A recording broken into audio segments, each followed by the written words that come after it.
welcome back to another episode of Quarantine Talks. So today we have something slightly different. We've had a lot of footballers, coaches, football personnel, but today we're switching it up a bit. Got someone that did play a bit of football, but that's not what he does now. Professional fighter, knockout specialist, undefeated, one of the next big things in terms of boxing in this country. Listen, I don't even know how to describe it. Like, the stuff you've been doing on the come up is sweet, and soon we're going to start talking about championships and getting to the world stage. But with me, got my boy Denzel. What's good, bro? I'm good, man. I'm good, man. Just chilling. Bentley. The Bentley bit's interesting though, because the thing is, I think when this is all getting patterned up and everything, I was like, hold on. I was like, you're kind of my age. And I was like, I know I must have, because you used to train in Fisher, innit? Do you still train it now? Yeah, Fisher. Yeah. No, I don't train it now. No, I train at Peacock now. And obviously with Fisher, the great thing about Fisher is that it's calm, because you got a lot of people that are training because they want to go on. A lot of people that train because they want to fight, but a lot of people that train for fitness. So it's kind of like you got loads of boys from South, just all training. And it's just all calm, like. So I was like, yeah. So, but you've not always been Denzel Bentley, innit? No. Yeah. So what was it before? Obviously, my surname is Intim Mensah. There we go. Intim Mensah. Bentley's my middle name, innit? Yeah. But what happened was, and I didn't realize this year until like a bit later on. I always knew there was something funny, but what happened was when I was applying for my license. Yeah. Obviously, you write your name and all of that stuff, and you fill out forms and stuff, and then you have to send over your passport to the board so that they can verify that it's you and all that kind of stuff. Yeah. So I never used the name Bentley, never. Yeah. Throughout school, throughout nothing. Like, friends didn't even know that was my middle name. They're thinking, what are you trying to do? You're mad. Do you know what I'm saying? Yeah. So I've sent it all off now, and they started writing me letters back under the name Denzel Bentley, like letter to Denzel Bentley. I'm like, where did they get this? Where did they get this from? Like, me forgetting I've sent them my passport and for me, but it's probably just too hard for them to pronounce Intim Mensah, or so they just take Bentley's the easier name. You feel me? Yeah. So long story short, I just thought, okay, they're sending me letters, whatever. Let's just get this over and done with. Like, I want to get my license in it. So, and at the time, my amateur coach wouldn't give me my amateur card, which had my name on it. Okay. So I've gone there because he didn't want me to turn pro. So I've gone there. I've gone to the meeting, the board meeting, to get my license. And as they're calling at the register, they called me out as Denzel Bentley, and I thought, how did they keep calling me that? Yeah. So I've just gone with it. I'm like, yeah, I'm here, whatever. Come to the meeting, and as they're going on, they're asking me questions, and they're saying, Denzel Bentley, that's the name you want to go with. And I've just said, yeah, because I want my license now. I haven't got my amateur card. And for some people that don't have their amateur card, they make them do an assessment. Okay. And obviously, I already had a fight date, but I hadn't sorted out my license. I had a fight date, had my medical, but I hadn't had my license. No, sorry, I had my medical booked in, but I hadn't got the license yet. So I'm thinking, yeah, cool, whatever. Let's just get this. Let's just get over and done with. Nervous, you know what I'm saying? I'm just running with it. So I'm like, cool, whatever. Yeah. So gone with it now. Come back, and I'm thinking, all right, whatever. They've said that, but I've signed everything under my name, innit? Denzel Intim Mensah. So we've done so gone through now. Done my medical. My medical's under Denzel Intim Mensah, my surname and stuff. Yeah. And then what happened? 2 weeks before my fight, I'd done an exhibition. Yeah. And the board wouldn't let me fight the exhibition because they couldn't find my name. So I'm thinking, wow, why can't they find me? I'm thinking maybe I failed a medical test and they're not telling me. Yeah. Long story short, they let me do it now. Come back to the gym, and I've realised that they were calling me Denzel Bentley. So I've asked them, check their name, Denzel Bentley. They said, yeah, they got that, but they haven't got a medical for him. I'm like, I've done my medical, I've done all my medical, but my medical's under my name, like Intim Mensah. Yeah. And they're like, oh, okay, yeah, we've got it now, we made a mistake. So they put it together now. They've got my medical and my license and whatever. And I'm just automatically assuming they're going to put it under my surname, innit? So I don't need to call them. Like, I've told you, I filled out the form under my name, that's why you couldn't find it. Yeah. Cool, licenses come back under Denzel Bentley, and then when people are calling me, telling me, yeah, you got to fight on BoxRec, my name's under this and that. I'm like, no, that can't be right. So now I'm emailing them, like, yo, you got my name wrong, can you change it? Yeah, you got to do this, you got to do that. Sending me bare places, done all this, done all that. Then I had a fight, I had another fight. Went to holiday in Ghana, came back. still hasn't changed. I'm like, yo, that's not my name. Then I called up and they said, oh, you've already fought under that name, so you can't change it. I'm thinking, what kind of, I was like, forgetting, man. If you had to change your name, would your record go then? Because your record's tied to that. No, I'm the same person. It's still the same thing. Okay, cool. But they're just saying that, no, like that's what you're ranked under. You're ranked under that name now. Like, it's got to be that. Like, whatever, man. So it took me long to get used to it. So when people are asking me what's my name, I'm just saying Denzel. Yeah. Like Denzel what? I'm like, Denzel I'm saying I'm just stuttering. I'm like, because I didn't feel comfortable using the name Bentley in it because I'd never used it. Yeah. I'd never used it. I'm guessing the two-shot D would have come after that then. Yeah, two-shot would have come after. Yeah, two-shot come after that. That's why my socials is just Too Sharp. I don't really put my name on my shorts and stuff. I just put Too Sharp. I just call me Too Sharp. But obviously, I'm used to it now. If you ask me, I just say, yeah, Denzel Bentley. Yeah. I see it as, you know what, a stage name in it. So no, exactly. That's who I am. And when I'm at home, I'm Denzel Bentley. It's got a ring to it anyway. I mean, it's got a ring to it. Yeah, I guess it's so much stuff there. Easier to pronounce. There's so much stuff there to unpack though, because I didn't know that about kind of your amateur coach not wanting you to go pro. That's interesting. Yeah. But within this, so what in terms of we speak to loads of different people, and quarantine it's an interesting time because a lot happens and it just kind of puts a halt to loads of things. So in your situation with boxing, how has it been training and everything? Because the one key thing I know that stands out for me straight away is you were supposed to fight in April, innit? Yeah, man. Now, April. That's in July. Yeah. July. So how has it been in quarantine for you as a boxer? Because you have a provisional fight date, which is at the O2, which is a big platform which you may not be able to compete at because of everything that's going on. You still have to kind of train, and how you're not training when you can't go to the gym. How's it been for you at the moment? If I'm being honest, at first it was mad difficult. Like, I was losing my mind. I didn't know what to do. I was just thinking, like what's the point in training? I'm not gonna fight, whatever. So I felt like I needed that time off. So I had a couple of weeks off. I didn't train at all, for a couple of weeks. And then as soon as I thought to myself, you know what, let me start training, I got into a routine, and now I feel much better about the whole quarantine situation. But in terms of the fight, I didn't let it get to me too much because at first it did, but now I'm just not letting it get to me too much because it's like you can never know what's going to happen. When it's time to fight again, I'm sure they will give us enough time to get ready to fight, and that's all I can focus on for me. So right now I'm training a bit, go to the park, do some pads and stuff, or go for runs and that. So that's just my bit of exercise today. It's not the best. I'm not going to act like, I'm shredding weight and I'm sharp and I'm focused. That's what I was going to ask about, because the running's always going to be a component that whether there was corona or not, you can do. The shadow boxing is always going to be a component that you kind of can't do, but there's specifics. Especially within a camp. So you're sparring, kind of your specific. Can't spar. There's no bags to hit. I ain't got no heavy bags to hit. Yeah. It's just like, it's obviously there's limited space. So the drills that we usually do in the gym, you can't really do. Can't meet up with my coaches and hit pads as they live far, and all of this. You can only go so far to exercise. You know what I'm saying? So it's just difficult, man. And obviously, if the fight happens in July, the lockdown has to get lifted between now and next week, so we have enough time. Do you know what I mean? You have enough a full camp, and right? Obviously, it wouldn't be in the O2 because I doubt there will be any social gatherings still. It would just be whatever, and it would be behind closed doors. Yeah. What's your thoughts on that? Because I know one of the key things about your journey at the moment is, of course, you're unbeaten, and everyone knows that you've got this amazing knockout ratio.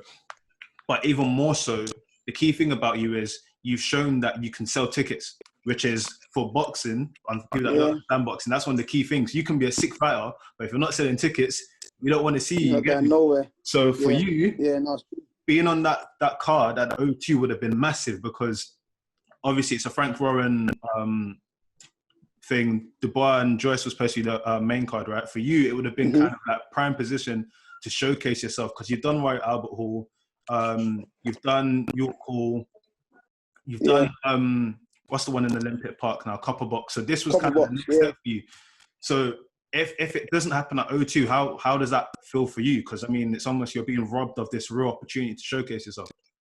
Yeah, man, I ain't gonna lie, I was looking forward to the O2, man. I think that's the only arena in London I haven't done yet. If I'm not wrong, I think that's the only one. Wait, So did you Troxy? Done Troxy as an amateur. Yeah. Done Troxy as an amateur. See, do you know I remember that? Because all of the man them and the whole of South was just like, what? Troxy, yeah, what? Yeah. Like, what? Right, everyone was that's like, what? He's at Troxy, yeah. And that's when I realized that in terms of you, it's not just hype. You genuinely have fans that like your boxing style. Like, because everyone... no. But I've got a big family, and before boxing, I was like, I'm kind of like well known where I'm from. You know what I'm saying? Yeah. So everyone's just like, right, like, is that what you're doing? Saying, no more, I'm coming. And then when they hear all these like venues and arenas and stuff, they're like, yeah, I'm coming. Like, as a pro, when I boxed at Roy Albert Hall, like, no one's been to Roy Albert Hall from the ends. Like, you get Roy Albert Hall for, so they're all coming out, you feel me? So it's just so different. So it's sick. It's actually good, man. Like, I got good support still, and obviously a lot of fans now that, or I should say, like, people that I haven't met will get in contact and be like, yo, can I get a ticket? And that's just from my fighting. So they're supporting me because they've seen me fight and they enjoy it. Yeah. So obviously I appreciate that side of things as well. But it's just sick, man. But the O2, I was probably looking forward to that. But listen, however it happens, it's going to happen. I still need to fight. I still need to earn the living and push forward with my career and start trying to push on for titles and stuff. So 100%. On the titles one, that's an interesting segue, because one of the key things that you've been vocal about is, like, you've been fighting these guys, and I think it was your second to last fight. That's when you fought someone that actually had like a decent sort of win ratio. Yeah. That was it Kelsey? Yeah, Kelsey Bull. Yeah. So you've beat him now. You've done that, and for you, what's the next stage now? Because in terms of the fighters above you, they have similar sort of matches, bouts and whatnot. And of course, I know you want to go after the Commonwealth, you want to go after the British, and then eventually go to the world stage. But with everything that's going on now, does that change the sort of timeline of how things are going to be done, or what's not really. It just more so. Hey, I'm busy, man. Okay, yeah, it looks nice. I like it. No, it's nice. Ava, don't put your shoes on my bed. It's a cool one. Okay, do you want to say hello? No. Alright, then bye then. Okay, bye then. Bye. Bye, see you soon. I'm not going nowhere. Okay, then keep quiet. 2 drinks. My niece, man, sorry, bro. But, that's cool, man. That's the only bout you're going to be dealing with at the moment, man. Oh, bro. Yeah, I forgot what we were now. No, I was saying basically about how you've been vocal about how... Yes, titles, yes. Yeah. Yeah, I got to say. Yeah, do you know what it is? It doesn't change the time. Like, I still want to go for them things there, you feel me? But the only thing that changes is when we get back, how soon can we get straight back to work, you feel me? How soon can we get straight back to what we were doing, like where we left off? That's the only thing. And I wouldn't want a warm-up fight, but if it's necessary, because of how long we've been out for, then it is what it is, you feel me? But I'd like to just pick up where I left off and get straight back to work. Yeah. But it doesn't change. I still want those titles you mentioned, and if I can get them, I'll be happy. And if I can't, and I can still move forward, I'll still be happy, because at the end of the day, the main goal was to become a world champion, you feel me? So as long as I can get there, I'm happy. But the steps to go through there also count, and it adds to the journey and also adds to the story. Yeah. In regards to the journey, like, how did that journey even start? Because I know one of the key things is, like, with a lot of other sport, well, even if you think about boxing, there's some people that come into boxing early, like it's just in their family. Like you trained at Fisher, innit? So Cheeseman. I know them man were boxing from day dot, like they were boxing from young. Whereas for you started boxing as a teen, right? Yeah, I started boxing as a teen.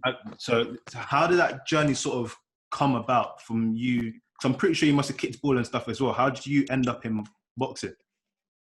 Yeah, I used to kick ball, but you know, like, on the end, you got this kind of weird mentality where you feel like if you haven't been picked up by a team by 16, it's not hard to get onto a team. You know what I'm saying? Like, it's dead. Like, you feel like, all these academy players get picked up from young, and then mold them to the players you want to get to. So you never get into a team if you ain't got into one now. You got to be mad sick. Like, you got to be exceptional. So I just stopped kicking ball. Like, at 16, I stopped kicking ball. But before that, my brother bought gloves, innit, from like say that market or something, he bought gloves, like a whole set, and he was like, you're gonna charge the men to fight each other. Oh yeah, you used to scrap an estate, innit? Yeah, we used to just scrap and like we used to find the block, pop the doors, go into the block, like you put the gloves, head guards on, start scrapping each other, like bare different blocks. When someone complains, let's find the next block, pop the door, get in there, start scrapping each other. What was he saying? What, you were just wigging man back in the day? I was doing something. I was doing something because everyone was like, "Right, you're kind of good." Like me and my brother were just being guys. I remember even one time we all snuck into Pure Gym. Yeah. Pure Gym named me. Yeah. So everyone's like, obviously we've all set up a fight. Like some guy called up my brother. Yeah. At the end, and like say no more, we'll go over there, and everyone start using each other's pins. We've gone to the little the free room studio with the little step up thing and all of that. And yeah, all of them things there. Like that kind of space in Pure Gym. Like everyone's just using each other's code. When I say all the men were in Pure Gym, the staff must have been baffled. Like, how the hell did these guys get in it? Yeah. Like, everyone's just going behind each other in the little tunnel thing. Yeah. And then we're just in there. Then he fought his guy, and he ended up smacking him up. And there was one other guy in there that wanted to fight. So I quickly ran home, got my stuff, came back, and then we had a spar in there. I beat him up, and everyone's like, "Yeah, you're kind of good." So then when I got to college, I wasn't doing nothing at this point. I wasn't kicking ball. I wasn't doing nothing, innit? Yeah. Obviously, I was just on the end, like doing whatever. So then I met a friend in it that actually was interested in boxing as well. But like he'd never boxed before, but he was like he'd been training and been on boxing for a while. So he took me to Lillian Bailey's in Kennington. Yeah. That's what I went to first. So imagine that before that, he took me to Fitzroy. He's like, I know, Jim, we went to Fitzroy. Yeah. And the coach had asked, "Oh, have you boxed before?" And I was like, "No." So he sent me to Lillian Bailey, said, "We'll send you over there. If you're good, you come over here." But that was less boxing and more like boxer size. Yeah. So you weren't really... There was no coaching. It was just training. There was no real coaching. We just training, and I was a little bit overweight as well. I was like 14 stone. I was like 16 at this point. Yeah. So I'm going there, training, skipping, but there's no real coaching. You know what I'm saying? But at this point, I never realised. Yeah. It's only now I'm realising, now that I've experienced real coaching, you feel me? Yeah. So then I stopped going there. Then the same friend come and said, "Well, I found another gym." I'm like, this was like second year of college. So I'm like 17, 18 at this point. Yeah. And then that's when he took me to Fisher. Yeah. Then I started at Fisher, and I was like, "Oh, right, they let me in. Okay, £2 a session. That's not bad." Yeah. Okay, cool. Then I just started getting into it, started going there, started getting familiar. There's bare man that are in the kind of a similar position, innit? Yeah. So you kind of see guys and you're like, "Oh, yo, boxing." So that's the kind of group you kind of go towards, because you both don't know what you're doing, kind of thing. Yeah. And he stopped going. It's mad as well, because when he stopped going, I stopped going, because I was like, I got nowhere to go with now. Yeah. And I thought, oh, you know what, like, I don't need to hold hands with people. So I just started going on myself, and it paid off. But I remember the first time I sparred, I got battered by some guy that was like 30 kilos lighter than me. But what? And from then I just kept going. So it was just mad. What's that experience like? Because that's the thing with boxing, right? In terms of like when you're doing the scraps in the estate and that, like it's a very specific way. And then when you come into an arena where it's kind of about the discipline, the scrapping mentality quickly changes. What's that? What was that like? Kind of getting used to it initially. That's why it's mad, you know. That's funny because when we're fighting in the blocks and in the estate and that, everything's just fast paced. You just run at each other and start throwing bare hands. Yeah. So when I've stepped in the ring now, everything's slowed down and controlled. Yeah. So I'm thinking, so I'm standing there, I'm like, all right, cool. So it's not the same as the block. First. Yeah, he's going to throw a bang first, you feel me? So I've gone to throw my bang and I've missed. Because I've missed now, my ego's telling me, "Now throw another one." So now I throw another one and I'm missing. I'm like, I promise you, I never hit that guy. I never hit him. And we was in there, and it was getting me mad because he kept sticking out his tongue at me, throwing shots, hitting me with shots. Obviously, he's a lot smaller than me, so his shots didn't hurt. But because I'm not used to getting hit by a boxer, I'm just like, oh, like, you know, you're just like kind of like rigid. So he's hitting me, I'm throwing my shots, and he wasn't even the slickest guy in the gym. I mean, like, he wasn't the slickest guy, but he was good. He was just skilled, he won an ABA title and all these things. Okay. So I'm missing, and I'm bigger than him. I'm thinking, when I catch you, you're gonna know. Like, for me, I didn't end up catching him, and the coach was like, "Yo, that's not how you fight." So I come out the spar. Yeah. Didn't spar for a while. Made me do more pads and stuff, and started teaching me the game and stuff, the foundation and stuff, and how to throw a jab and all these things. And then I kind of picked it up kind of quickly. Do you know what I find so crazy about that, especially in terms of your journey now? So like all of the fights you're doing, like they're lessons. Like yes, you're winning and yes, you're getting knockouts, but there comes a time where maybe when you go for your title fight now, you're gonna get into that little heat of the moment, which a lot of boxers do, and then all of the discipline for a second kind of switches off, and naturally you might go to that state where it's back in the estate, you're trying to swing and whatnot, and that's all of this discipline stuff is so interesting because sometimes you're not fighting because you're kind of preparing yourself to how to be in that key moment, because 100%. You see it in bare fights where people are fighting their style, they're fighting their game and whatnot, and then they get hit once, and then they just go back. And it goes out the window. 100%, because remember, you got to think about it. Yeah, I'm not saying all boxers, but a lot of boxers, yeah, where they come from is like, I don't want to sound like cliche and all that, but they come from like kind of like rough backgrounds, innit? Yeah. Like, no, it's not even cliche. Like, you're being real. You're being real. A rich person. Yeah, you know what I'm saying. So that boxing is not a sport that rich people kind of pick up. Yeah. You feel me? So you got to have some sort of dog in you or some sort of issues up here to be going in there and thinking you're going to scrap for a living. Do you know what I mean? Yeah. So, and I think that the other mad part from the ends. Yeah, I think the other part about it is like at the end of the day, like you're fighting. Like that's no, you're fighting, exactly. And when you're fighting, pride kicks in, ego kicks in, like all these things kick in. Like so, like I'm from where I'm from, and I'm from the ends, and like you don't really take nothing from no one. So someone's trying to pull it on you, you're like, nah, I'm not having it. Like how many people do you know like that? Even if they're not bad, being from where they're from, like a certain area, you just know that you got to stand your ground and not have it. So if I'm in the ring and someone hits you with a shot, and you're thinking that wasn't meant to happen, you're thinking, nah, my dickhead. Sorry, excuse my language, but like, no, am I a dickhead? Like, bro, listen, straight up, man. Saying that, like, am I a dickhead? No, I'm not having that. So now you want to go harder. The next thing you know, like you said, you end up in the exchange and you're just both swinging. Yeah. But the discipline factor is, you got hit with a shot, you need to be like, okay, hold on, take a step back and think about what you're going to do next. Yeah. But your automatic instincts are going to be like, no, bun that, bruv. Like, I need to get one back, especially in front of a whole crowd. With a big shot, everyone's gone, ooh. Big shots with all the man them there. Do you know what I'm saying? You can just hear everyone going, ooh, they're thinking, no, I need to get one up. So now you automatically turn it up. Yeah. Like, if you're not thinking and you're just hot-headed, you're falling into the opponent's game plan. Nah, like, you have to keep coming. So I've had to learn that along the way as well. When did you realise that for you, in terms of your journey, that you know what, you could be onto something? Because I know, obviously, you're talking about college now. You went to uni and then you kind of said, you know what, this is what you want to do, and you dropped out of uni. What was that process like? Do you know, it's mad because I was mad inconsistent with boxing. So like I joined the gym like just before I turned 18. Cause I remember asking the coach about boxing, like when I could compete, and he was telling me by the time I compete, I'm gonna be fighting as a senior. Yeah. I'm like, raw, like a senior, like what do you mean? Like, how old is a senior? Like 18. So I can be fighting guys like 30 and like, I'm like, all right, cool. So from then I was just like on and off. Yeah. And then I kind of got onto it. I think my brother made me do Insanity. Yeah. And then that's when I started losing weight.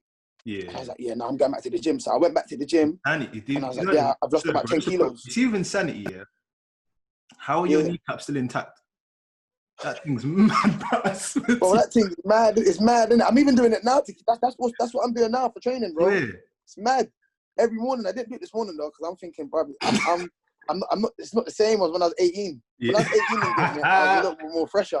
Yeah. Like, I know I'm not that old, but it's still like, it's a different thing now. Like, when I first done it, I felt bare pains in my back. I'm like, bro, my back, like, and I'm a boxer, bro. Like, you know what I'm saying? Yeah. It was mad, but so I done that. Lost a bit of weight. I've gone to the gym. I lost 10 kilos. He's like, I want you to fight at 75. So I've got to drop another 10 kilos. But because I'm dropping weight now, I'm more confident. So I'm sticking to it. I'm on it. Yeah. But then, so I remember by the time I had my first fight, I was 19. I had my first fight. But every time I sparred someone or done something, everyone's like, how many bouts you had? I'd be like, 1 or 2 bouts. They're like, wow, you're actually good for someone that's had like 1 bout or 2 bouts or whatever. So I thought, all right, so what's someone with 1 bout meant to look like? Do you know what I'm saying? So I've always felt like I've done better than my position, if that makes sense. So, and my coach would always tell me, oh, you can do well, because obviously he see me come from the gym to how I progressed so quickly when I started taking it serious. Yeah. So then when I got to uni, what happened? I think one day I changed my course, innit? Yeah. And then in the second year, I changed my course going into second year. And then I went to one of my lecturers and I asked them, like, what's the job roles I can get from this? Yeah. And everything they told me, I was like, nah, I don't want to be none of that. Do you know what I mean? Like, they were talking about nutritionist, PE teacher, sports teacher, a PT, level 4 PT. Yeah. Why am I coming uni to be a PT? Do you know what I'm saying, man? I said, oh, you can work in the bank because you got, no, I'm doing sports. What are you talking about the bank for? You know what I'm saying? So now I turned to one of my friends that I was doing it. I was like, well, you know what? I think I'm going to take like this boxing thing serious. At this point, I've had like, probably like 2 amateur fights. Yeah. I think I've had like two or 3 amateur fights. Yeah. He's like, bro, what do you mean? I just finished uni, man. I'm like, no, I'm not going to lie. I don't want nothing to do with this. Like, the degree, it doesn't mean anything to me if I'm going to have it and can't get a job in the field that I would enjoy. Yeah.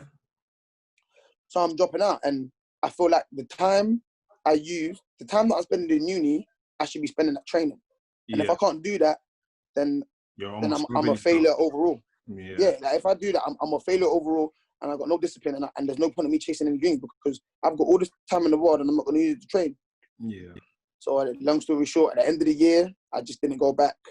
I used that time to run every morning, come back home, rest, wake up, go to the gym in the evenings to the amateur gym every morning for about a year or two. Like, and I can see the progress, like the work I was putting in. Started winning bare fights back to back and whatever, and I just thought, okay, cool, like it's working. But then it got to a point where I lost that fire. Yeah. Because I think I lost in the championships, and I thought, damn, all that work I've been putting in, and I lost. Yeah. And then what happened? Carried on with my life. Obviously, I'm like 21 now. Yeah. Like, still got a part-time job just to fund boxing though. I don't want to do any extra hours because the main goal is boxing. So anything I earn, I'm putting into that. Into boxing, yeah. But then I just got to a point where I wanted to get on with my life and feel like I'm moving somewhere. I've been in the same position for like 3 years now. Yeah. You know I'm saying, just amateur boxing, home back, working on the weekends, home back, working, doing what I'm doing in the ends, come back. I just thought, no, I need something that's gonna get me up again. Yeah. So then I think I just made the decision to turn pro. Like, I was like 22 at this point. Made the decision to turn pro, and then we're here now. So I guess it's a good decision. Didn't want you to turn pro. Yes, he didn't want me to turn pro because basically, the year I turned pro, I asked if I can go on the ABAs. Yeah. So I was like, oh, can I go on the ABAs? And he was like, I don't know when it is. Bro, how can you not know when it is? And I'm like, it's around March, April times, isn't it? Yeah. Like, yeah, but I'm not quite sure they've released it yet. It's getting closer now, and then he's put me on a home show. He's like, oh, yeah, you're going to be boxing on this home show. I'm like, yeah, but can I do the ABAs? Yeah. He's like, he wanted me to do the 20s again, and then do the ABAs the next year. Yeah. For anyone that doesn't understand, just explain what ABAs are and why ABAs is kind of a sick platform. Okay, yes. So the ABAs is like the elite national championships in England, isn't it? Like in America, you compare it to, let's say, the Golden Gloves or something. So you win the ABAs, you get a trial with the Olympic team. Yeah. So I wanted to do the ABAs, but he wanted to put me back in the novices because I still had about 16 fights, 17 fights. And then he made a deal. He's like, oh, box on a club show. If you win that, you go in the ABAs. Yeah. I've been cool, say no more. ABAs is before the club show, though. So I missed the entry date. I'm like, wow, this guy played me. Yeah. So anyway, long story short, I boxed in the club show and I lost, innit? Yeah.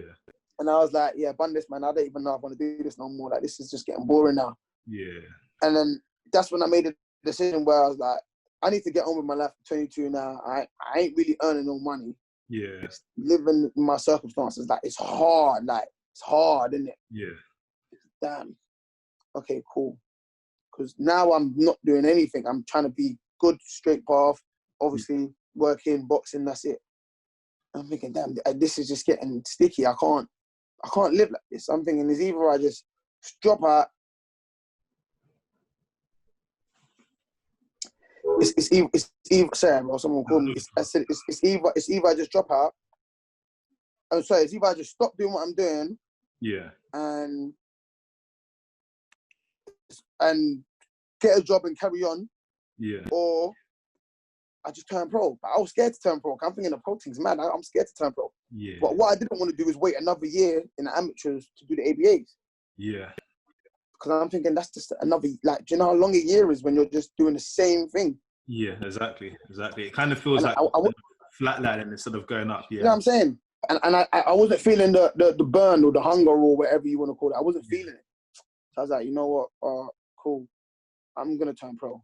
And if it don't go well, then I'll quit like I was contemplating on anyway. Yeah. You know what I'm saying? But at least you would have known in your heart that you gave it your best shot. You know what I'm saying? Rather than being like, oh, imagine I've done this and that. Yeah. But to be honest, when I turned pro, people were telling me I'm ready because I was at Peacock Gym for like about a year and a half before I turned pro. Yeah. And people are saying, you're ready, man, turn pro. I've seen you spar, man. You're ready, man. How you not a pro yet? People thought I was a pro already that come in the gym. Yeah. So then I was just like, all right, cool. And I was like, nah, man, I'm not ready for the pros. Are you dumb? Have you seen these pros? But I'm not thinking about the levels. I'm just watching guys on telly thinking, bro, I'm ready for them, man. Yeah. I get my ass kicked. You know what I'm saying? So not knowing that obviously you go for the journeyman level.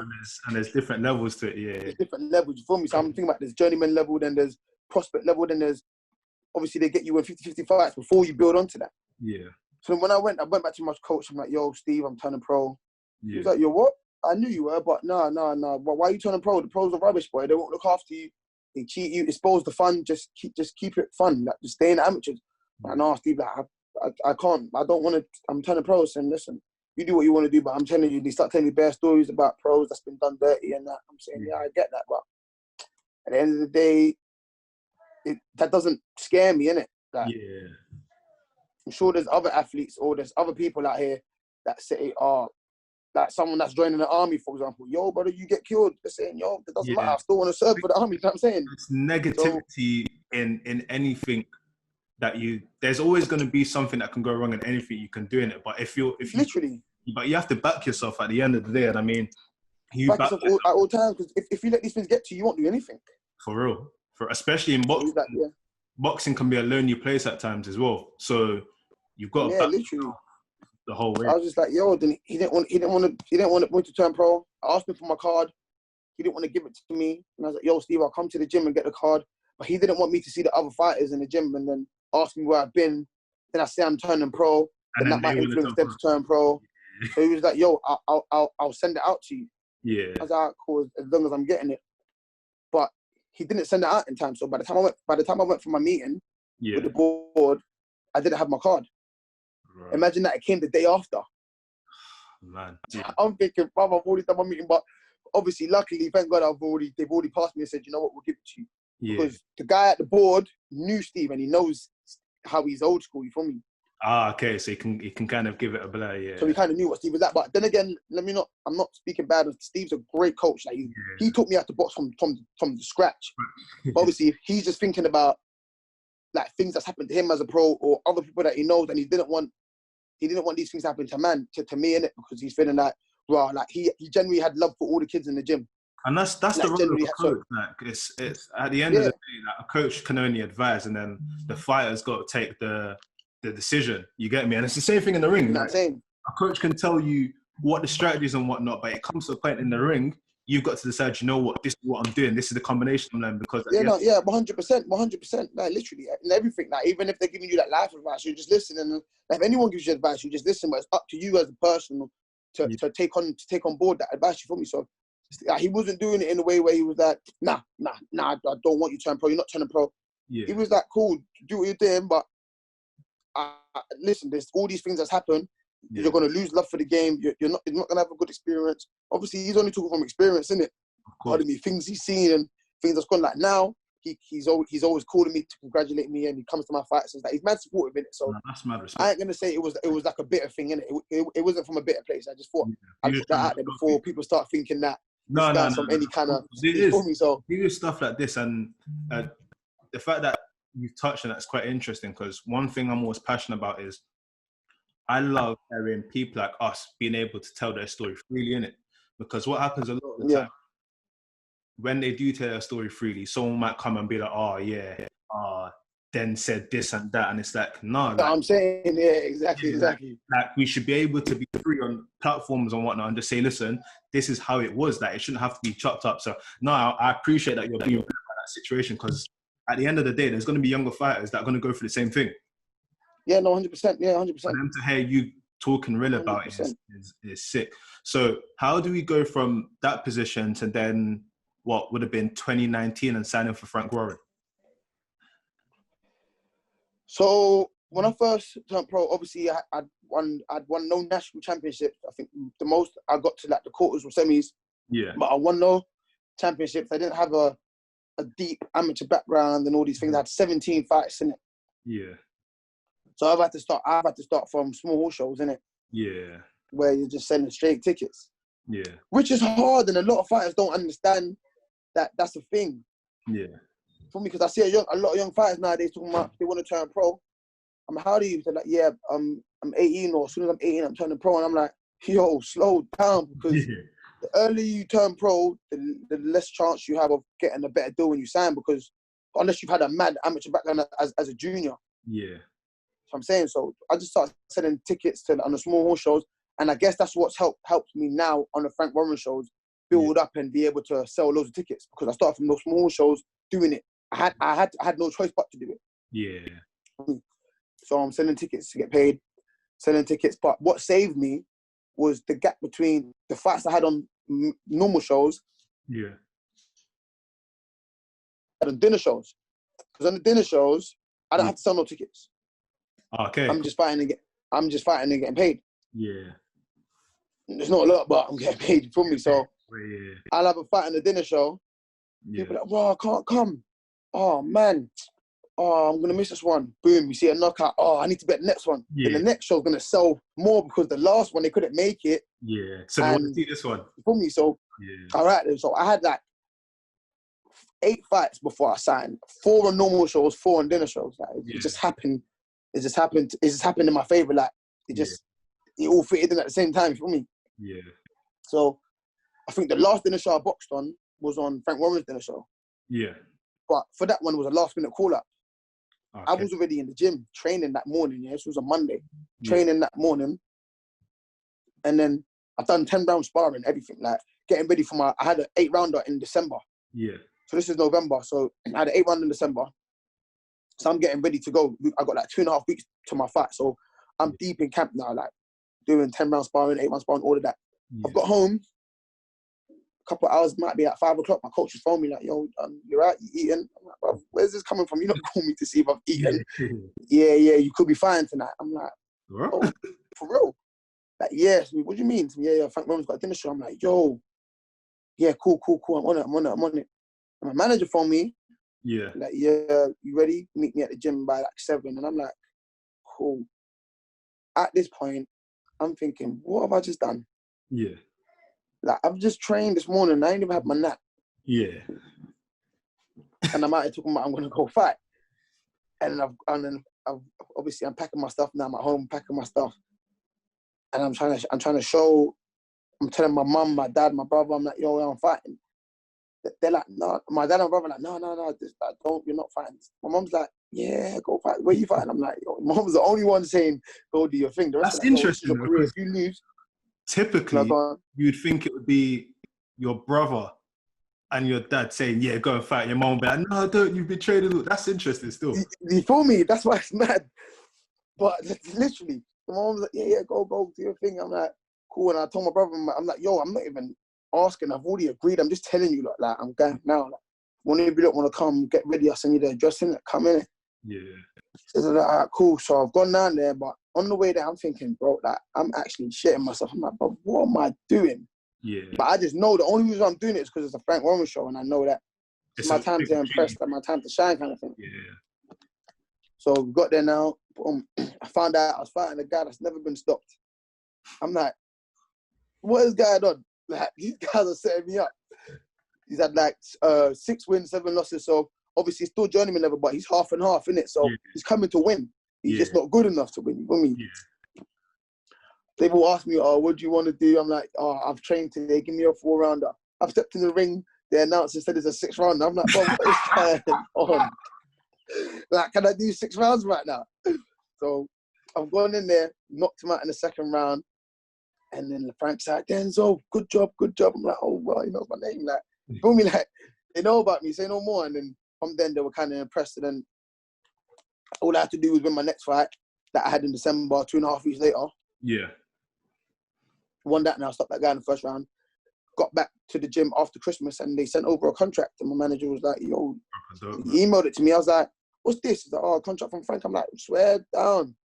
And picked up from there, and nice. yeah, man.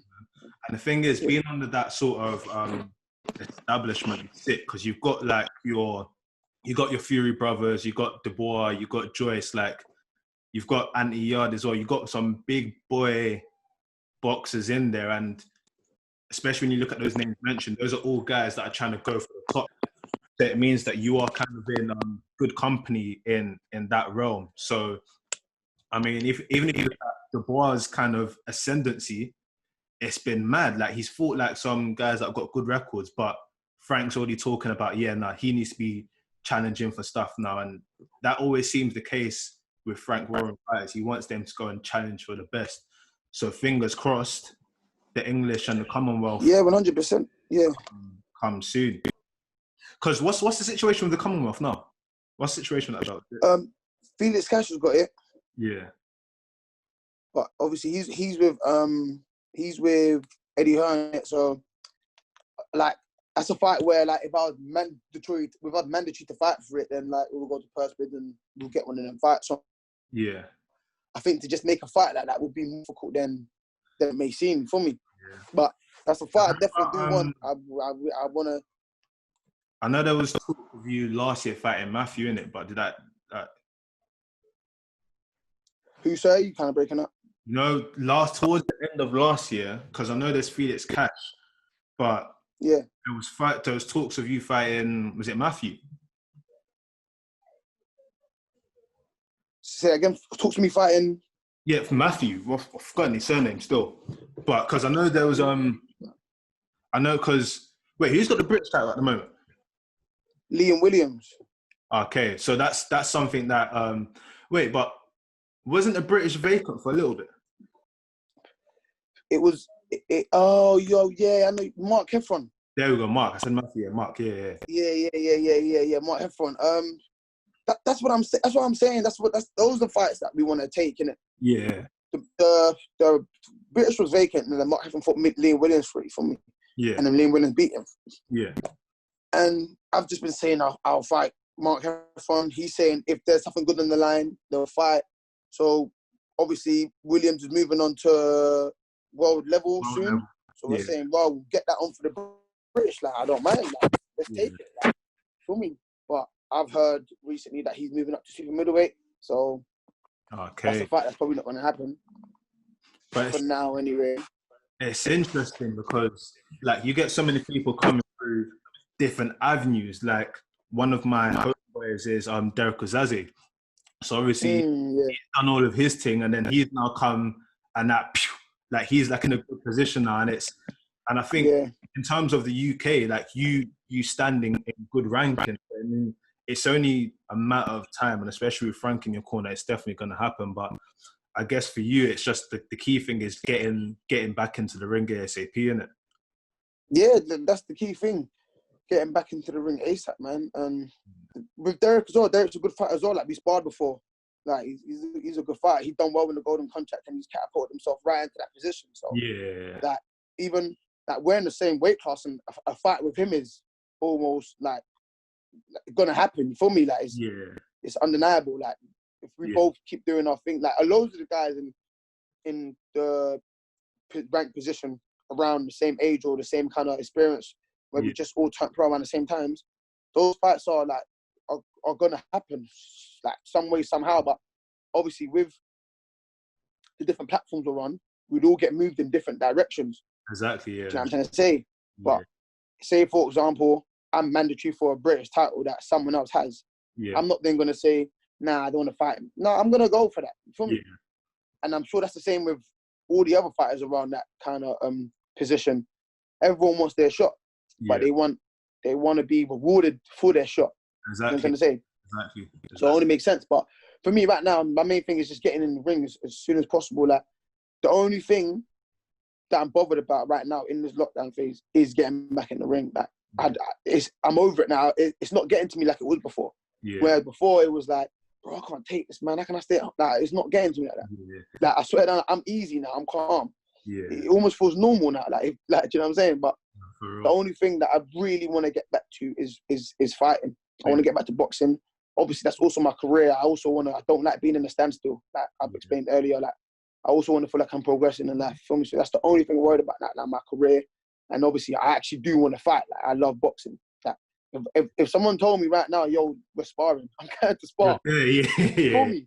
Like, I just want to get active. You feel me? But more so, I want to continue my career. No, So that's the main thing for me, man. Yeah.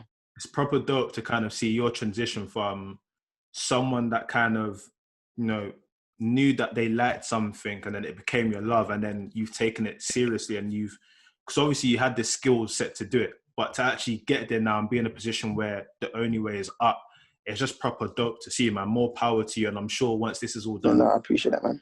championships are coming. But bro, thank you for your time, man. Stay safe. No, I love, man. Yeah, that's another episode of Quarantine Talks.